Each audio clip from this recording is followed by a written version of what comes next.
Hello everybody and welcome. In this video I will show you how to add and manage Siri on your headphones Soundcore P20i.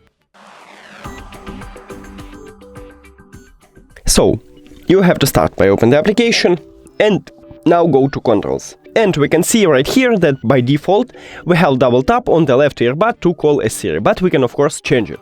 We can change for a single tap or press and hold, and the same with the left one and right one earbud. So choose the best one for you. Let's say right now I wanna use it by press and hold on the left earbud, so I'm just click on it and choose Siri. Here, now, if I press and hold on my left earbud, I will call a Siri.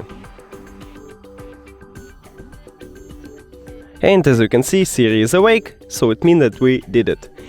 Thank you for watching this video. If you found it helpful, please consider subscribing to the channel and leave the like on the video. It's really important to us. See you later!